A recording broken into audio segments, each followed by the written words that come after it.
This is the plaintiff, Miriam Van Beek Johansson.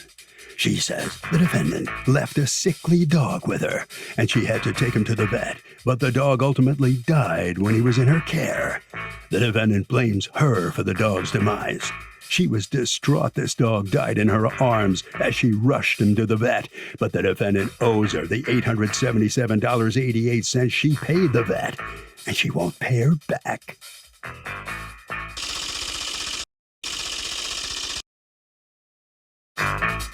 This is the defendant, Allison O'Connor. She says the plaintiff brought the limp as a noodle dog with no pulse to the vet and used emergency services even though they told her there was a 5% chance the dog would survive. Bottom line, the plaintiff did something to kill her dog, and she doesn't feel responsible to pay for these vet bills. She's accused of refusing payment.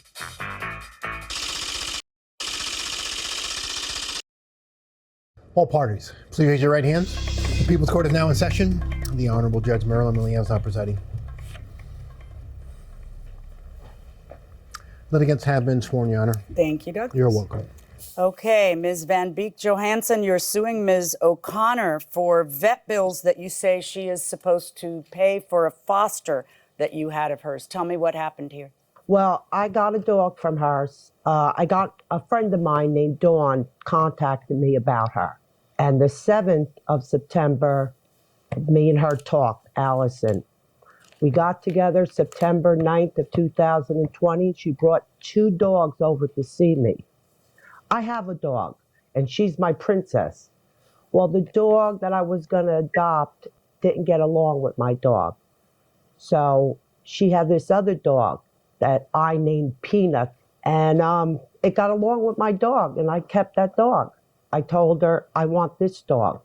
Well, did you adopt the dog, or were you still figuring it out? I was still fostering the dog. I was going to foster that dog. Well, we turned around the next morning, the dog threw up. And I contacted Allison and told her I needed to take this dog to a vet. Well, she couldn't get an appointment at the vet, so she told me to make one around Point Pleasant, and I found one. And they took the dog, and they checked the dog over. The bill was $217. She gave them their credit card, but they tried it 5 times and it wouldn't work. So I paid for it. Okay. And I see through the text that she acknowledges that she should pay that to you. And then what happens? Well, the next day, the dog wouldn't eat. The doctor gave me antibiotics and something for throwing up. I gave it to the dog every day. By the 12th, this dog was dying. And it was 4:30 in the afternoon on a Saturday, and I had to rush it to an animal hospital because there was no vets open. And the dog was dying in my arms. And I walked in there on the ground, and they took the dog from me, that I was hysterical crying. And they said, what would you like us to do? And I said, do what you got to do. I know I was wrong for making them do all that stuff to the dog. I paid my portion, $547. Okay, are you suing for the CPR and all the other things that they did? I'm suing for the portion that she didn't pay, the $489, and that she didn't pay it for the whole year. They have interest on it. The bill I got was $607. So is that a yes or a no to my question? Because my understanding is that you're not suing for the CPR portion and the extreme measures portion. No, I'm not suing for that. I pay that. All right. So now it's the remainder that you feel she's responsible for, and because you hadn't adopted the pet yet. Ms. O'Connor, you talk to me. Tell me why you haven't paid this. The first bill, when she went to that vet, it was another emergency hospital. I asked her to find a regular vet because she refused to come to my vet. I had an appointment in Forked River. She didn't want to drive. How far is it? 22 minutes from Bricktown. It's not far. I said, fine, the dog needs to be seen. Find a reasonable vet. She ends up at an emergency vet. That's why it was over $200. She never had the vet call me. Never had me say that, yes, we can do this. Yes, I'll pay for this. Well, how did the vet get your credit card? I called them and said the dog's coming in, but I don't know when, you know what I mean? They let them know. She never said that's my dog. Okay. So when they got there, they had no idea that she was associated with me until they wanted payment. You had called the vet and told them, "Here's my credit card," right? So you acknowledged that you need the dog needed to be seen and you wanted to pay for it. In the end, though, it didn't get charged to your credit card. And why was that? No, they had a wrong number written down. It was a simple mistake. Human error. Nobody called me. I would have fixed it while she was there. Yeah. You know, a lot of little mistakes happen here and there, and I understand that. All right. So talk to me about the second bill. Well, no, the first bill, I've never seen the bill, and I have to have the records. I need something for my tax purposes when I actually, send everything over. I'm a 501c3. I have a lot of other documents to fill out besides a regular, business. Tell me about your 501c3, your animal rescue charity. I worked for another rescue for about 3.5 years, and when COVID started, I had owned a Chiweenie myself, and What's a I saw two Chiweenie? Chihuahuas that had lost their owners. I have a 6-pound Chiweenie behind me, a 3-pound Chihuahua on me, and a 20-pound Chiweenie next to me. What's a Chiweenie? It's a Chihuahua, a cross between a Chihuahua and a wiener? Yes. Can I see it? Come here, Beanie. Okay, then. Yeah, pretty much. Definitely a combo. Yeah. Okay. All right. Look at those. Look at that set of ears. All right. So tell me what your rescue does. So we stepped in and we're rescuing small breed dogs, smaller breed dogs that are seniors, special needs. And if I can get younger dogs, I always will. Louisiana, there's dogs everywhere. So I will take what I can save. We had gotten 5 dogs on that transport. Rhonda and Candy were both brought up to her. While we were there, she chose to say foster and asked me if she could foster. I showed up for an adoption. She filled out an adoption application. But the adoption hadn't gone through yet. No. Right. So it's a foster. And that's relevant because if it's a foster, she's not supposed to pay for the vet bills. So you're not. She's not, but right. Go ahead. But she's also not supposed to make the medical decisions. Right. The vet is supposed to call me. Right. And that's where I explained this to her ahead of time. I explained it to her after the first vet visit. And when we go to the second vet visit, they didn't know about me till the end either. They had no idea it was a rescue dog. They had no idea someone else was going to be responsible for payment. Okay. Can I ask you, have you ever seen the vet bills? No. Have you ever sent her the vet bills, Ms. Van Beek Johansson? I haven't, but the vet has. They emailed it to her. Do you have any proof that they emailed it to her, Ms. Johansson? I send it to you, Your Honor. The what? The proof that I have the vet bills. I want to know if she has them. You said the vet sent them to her. Do you have proof that the vet sent them to her? Mate, I just have it. What they said, they told me they sent it to her in the email. Okay, is she copied in the email? Well, yes. My question's super simple. Do you have proof that she got it from the vet? No, they told me they sent it to her. Okay. So did they say? I never received anything, and I've asked Miriam for a year and 3 months. Send me the bills and the records, and we will take care of this. So why wouldn't you then send it to her directly if she says I didn't get it? Because she never told me. Well, we couldn't even talk. We fought all the time. But okay. It's in messages. I have it's in the them. messages. Yeah, I'm just curious. I love to analyze the anatomy of a lawsuit and how it is that we get to this stage on something like this.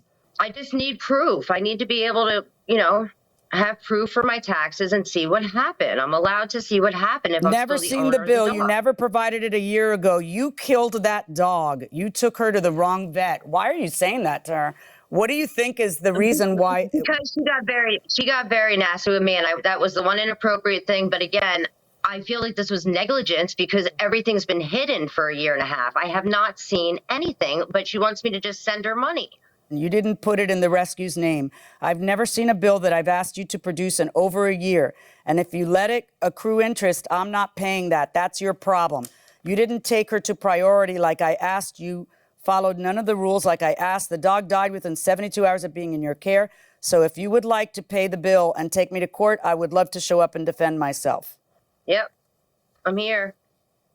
You're not going to have a business when I'm done with you. Oh, yeah, I understand why people weren't able to speak to each other.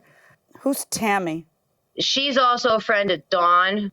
She fostered for me right in the beginning when I didn't have a lot of people because I only trust my family and friends, and I've only trusted my family and friends since then. I've never had anybody else foster.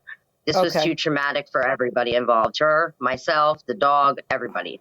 I'm a small rescue. I'm able to just keep a lot of tiny dogs at my home, and my husband has patience, thank God. So, assuming you see vet bills, I would like you to see the vet bills and tell me if there's any defense to them. I understand what you're saying. You don't want to be responsible for interest because you have been, according to these texts, you keep asking her for them and she doesn't send them to you. But there's an undertone, just so you know, there's also like a little tone in your text about how this is your problem. You killed that dog. You took her to the wrong vet. That doesn't sound like, hey, just send me the bill and I'll take care of it. You do say later on in that stream of text, I've been asking you for the bills for a year. Will you send me the bills? You don't listen. Yes. You didn't put it in the rescue's name. So you agree that, I mean, I'm going to have those bills sent to you right now, but assuming the 217 and the 489, you are not adverse to paying. You just feel that you shouldn't have to pay interest because the interest accrued because she didn't listen. That, and I want to see the record that they didn't think this was poisoning. I can tell you I've seen I have a dog and 4 cats. Okay, I need you to stop yelling, Ms. Van Beek Johansson. Ms. O'Connor, I'm going to make sure that the court sends you all of the vet reports. It basically says nothing because they didn't do an autopsy. Okay. So it's not like they say there are signs of this or signs of that or it's this or it's that. They don't know what it was. And it's accurate that, there was an additional $600 spent on extreme measures that is part of the bill that she is not attempting to recoup. But I do believe that the 217 and the 489 are something that you should cover. I agree with you, and I am not going to order you to pay the interest because I see evidence in these, the first thing I would do if I wanted somebody to pay something is send them the bill. I don't understand why everything had to be so hostile between everybody. And when it's a foster, you don't call the shots. The person who owns the dog calls the shots. So, there's a reason why she expects to be kept in the loop and expects you to keep her in the loop. Anyway, the 217 and the 489 comes out to $706, and I'm finding in favor of the plaintiff in the amount of the $706. No interest for the reasons I've already explained. Thank you, Your Honor. Good luck, folks. Thank you. So the plaintiff has prevailed. She is going to get $706 from the defendant. Ms. O'Connor, you okay with this? What are you thinking right now? Of course. As long as someone else saw proof of everything, we're good. I never saw anything. So I told her to take me to court and we would deal with it legally. By the way, you said your husband's very, very tolerant. How many little puppies do you have around your house at any one time? Any one time? On average, let's say 9. But any one time, I've had up to 22. Are you kidding? Wow, that's amazing. Listen, congratulations for what you do. You do really good things. We're all pet lovers, and good for you. We never wanted it to come to this, so. Yeah, all right. Well, good enough. It sounds like it should have been so simple to work this out. So let's talk to the plaintiff now who prevailed, Ms. Van Beek Johansson. Do you see how simple this could have been? She just didn't have a copy of the bill. If you'd have mailed it or whatever. I didn't have her address. I tried to get her address and I listened to the vet and they said they sent it to her. They emailed it. So I guess I should have checked on it myself. You could have worked this out so much easier, it seems like, and that's really your fault. Yeah. Thank you very much. That'll wrap it up for this case. Harvey, what a shame, huh? What do you think? We've seen cases like this, Doug, before, where somebody says, well, the dog was really sick anyway, so you shouldn't have had surgery on it. Well, the reality here is you are allowed to do that. You have a right to try and save your pet. And even if there is a small chance that the pet could survive, it is not unreasonable to attempt that. And if the seller caused that damage, the seller pays the vet bills. I burned my foot badly when my TV dinner bent and spilled gravy on it. There's a scar that shows when I wear sandals. The lawyer says he won't take my case. Is it because it's a major company? The case that's presented by these facts is what we would call a products liability claim.